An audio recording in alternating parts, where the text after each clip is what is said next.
This is what Seattle looked like when we left. But Mount Rainier was clear.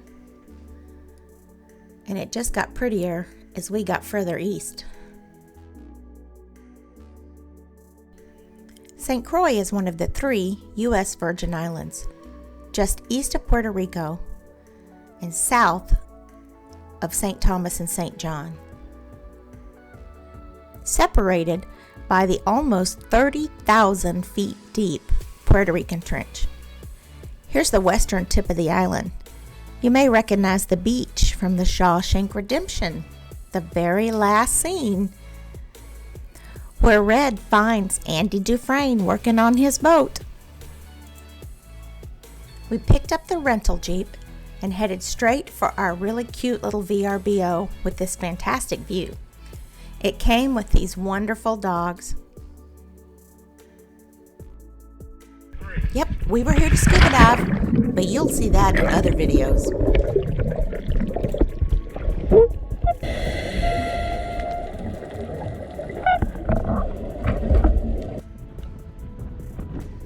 We wasted no time in hitting the road to check out the whole island. On St. Croix, you'll find roads of all conditions, so watch out for the potholes.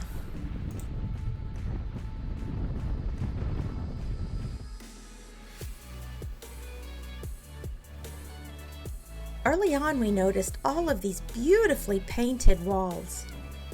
Later, I discovered they were part of the St. Croix Walls project, which was started after the hurricane season of 2017, just to help beautify things, help people feel a little better after all of the destruction.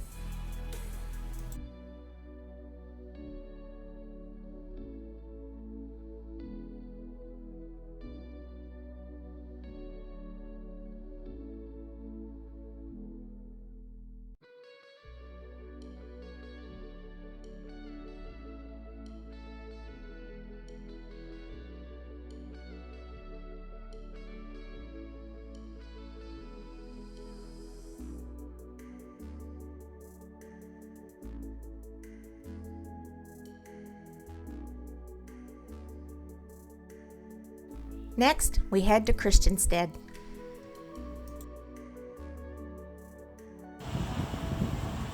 Okay, here's all of the buildings at the Christiansted Fort. There's the fort right there with the gazebo. Oh, they call it a bandstand. It's a bandstand, customs house, Guinea Warehouse Company, or the company warehouse. That was that building there. And then the church in the background is the steeple. The scale house, where they weighed stuff. But everything is closed. It's a pretty spot.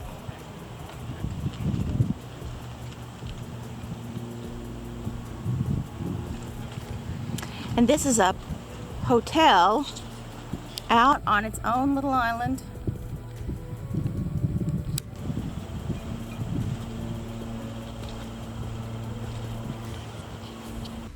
We took a stroll along the waterfront boardwalk in Christiansted and stopped to have some food at Bruce St. Croix.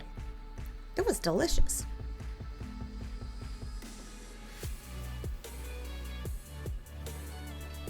The hotel on its own little island I pointed out a while ago is called Hotel on the Key.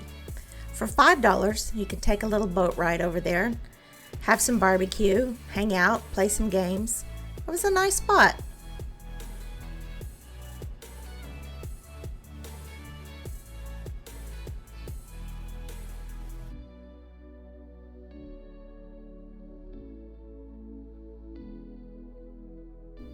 I lost all 3 games.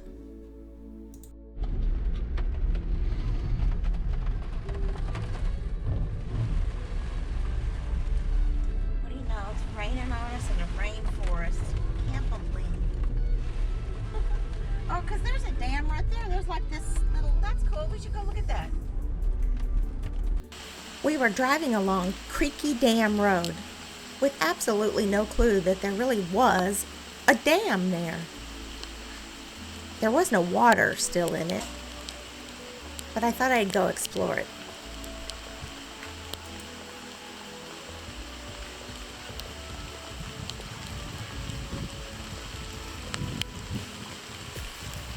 That is a long way down. Please don't tell my mother I did this. She wouldn't like that. You'll even find the old spillway on the far end. Not too far down the road from the dam, you'll find the Domino Club, where we had a really great pork sandwich. And we got to see the famous beer-drinking pigs. Here. Spit it out, buddy. Can I give you this? Yeah. Here, let me get some. Looks like it's not empty yet. Ready? Whoa! Good catch. Gosh, I think he'd like swallow it. What's his name? He's got it figured out. It's truly outrageous. Don't worry, it's O'Doul's, non-alcoholic, so it doesn't hurt him.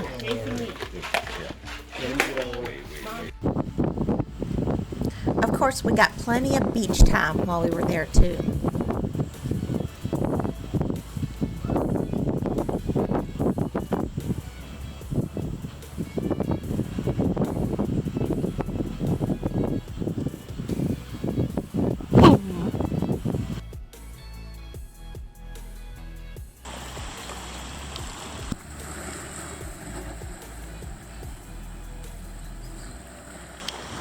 There's John in his element snorkeling.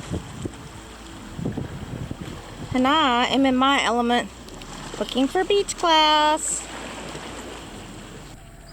Like this one right here.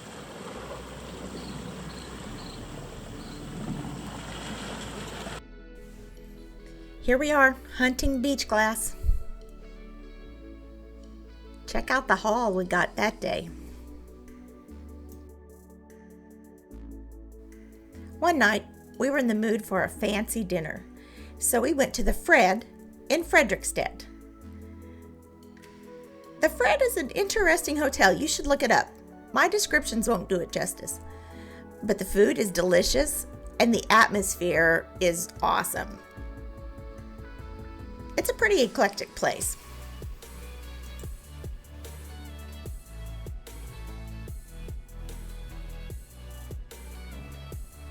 Now let me tell you about the best day of the whole trip. Thanks to our friends Mike and Jason, we went to Anna's Tide Pools. Most people who visit the tide pools have to hike this trail from the Carambola Resort. And as you can see, thanks to alltrails.com, that hike is up and down, up and down.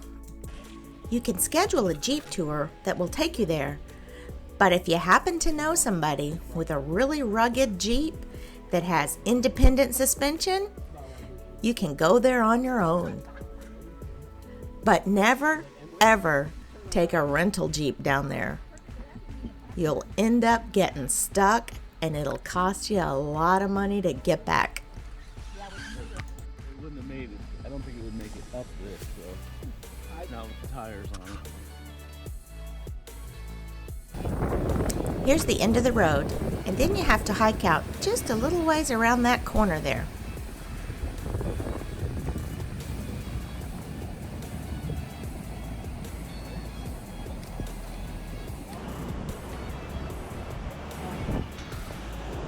This is the main tide pool that's protected from all that surf by that big wall that you see John climbing up on.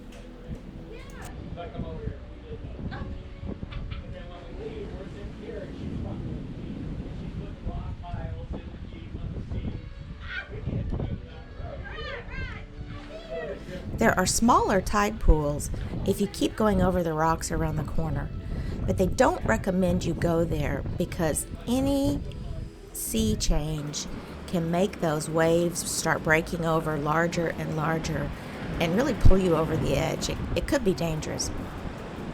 Thankfully today it was really calm. just have swirling vortex over here. You get sucked out the hole. It's got holes here that go under.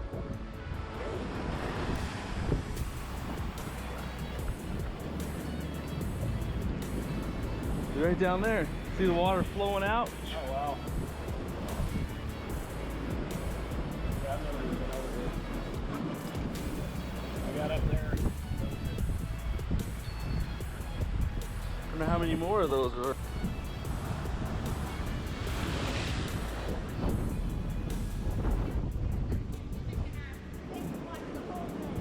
You did?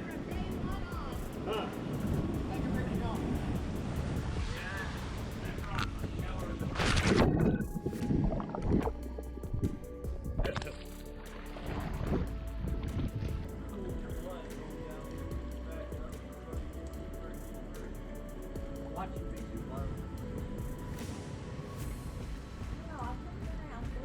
It's got a big, we got it on wide.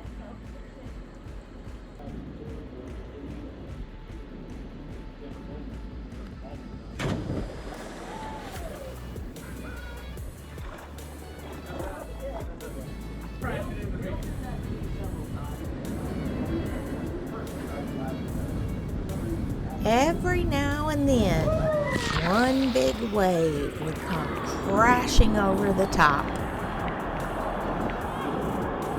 Thankfully, we weren't standing on top at that point. Can you imagine what this place would be like on a big stormy day?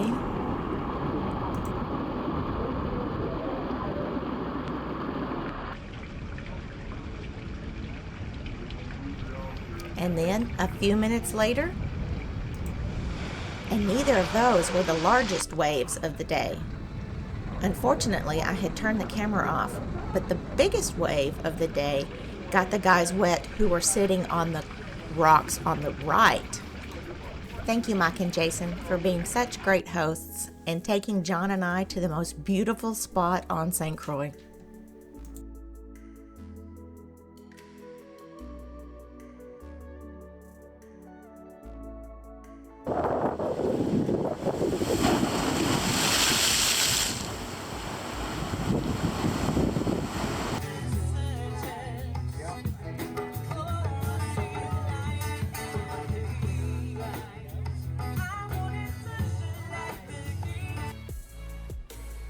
St. Croix was historically almost all sugarcane plantations. One of the things you see a lot on St. Croix are the sugar mills. And I'll have to get you one. This looks like that the top of it may be gone. I'm not sure if it was that way originally or not, but I'll get you pictures of them and insert them.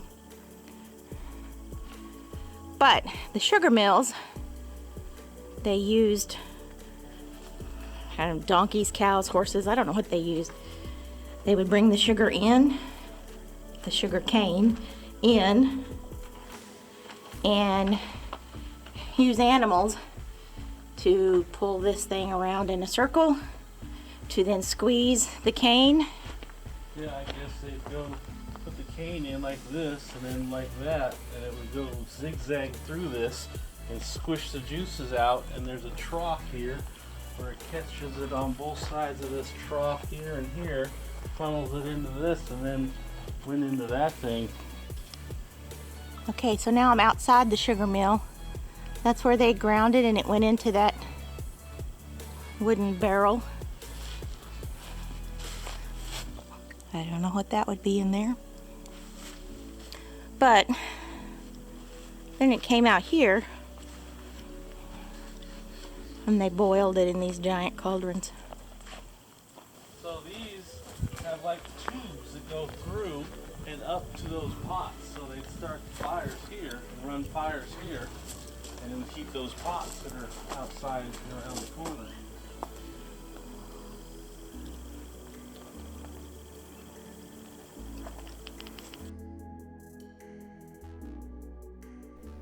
On our last day there, a lady named Debbie, who we met scuba diving, is also a docent at the St. George Village Botanical Garden, and she gave us a tour.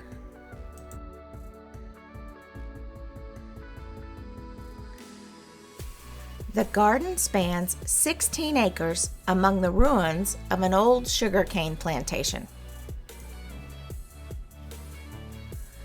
They focus on plants that have been a source of food, medicine, fiber, color dyes, and building materials for the people of the Caribbean. We highly recommend you take the time to visit St. Croix. Thank you for watching. Click the logo to subscribe to see our future adventures.